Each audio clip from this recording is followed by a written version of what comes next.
Hello, welcome to another edition of our daily devotional. Thank you for watching and subscribing. Our topic on today's episode is God of the Living, with our Bible reference from Matthew chapter 22, from verse 23 to 33. We read, "That same day, some Sadducees came to Jesus and claimed that people will not rise from dead.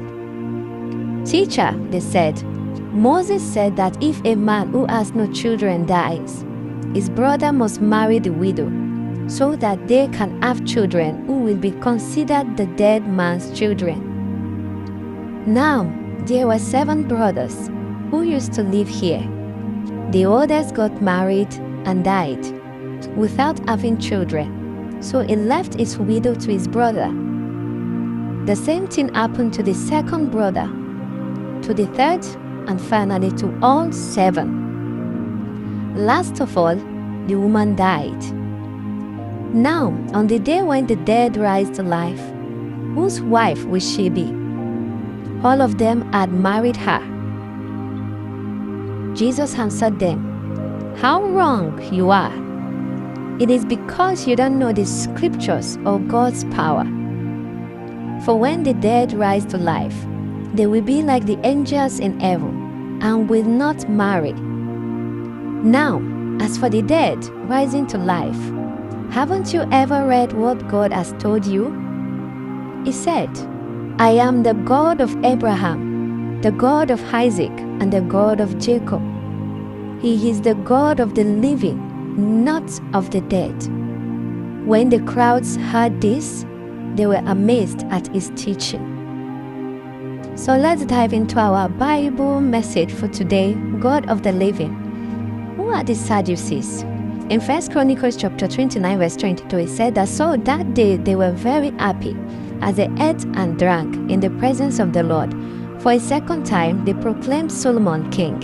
In the name of the Lord they anointed him as their ruler and Zadok as priest. The Sadducees are said to have descended from Zadok, the high priest, who remained faithful to King David and continued to the time of Solomon.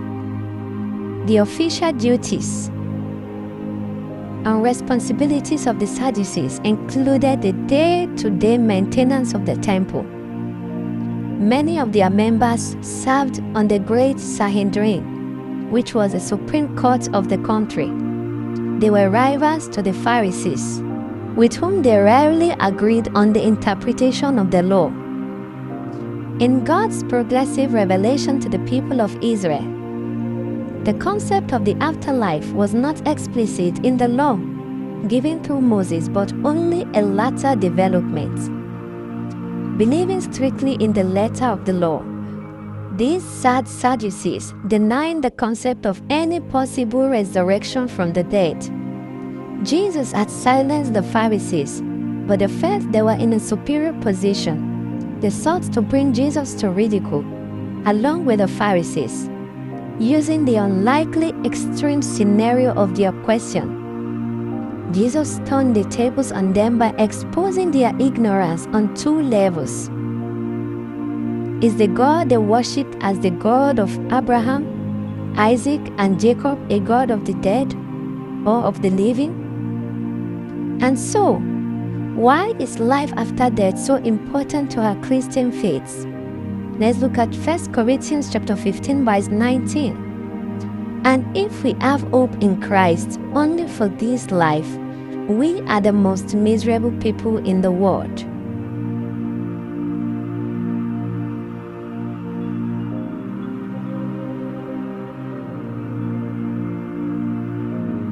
Thank you for watching. Don't forget to like, subscribe, and click on the notification bell for more updates. God bless you.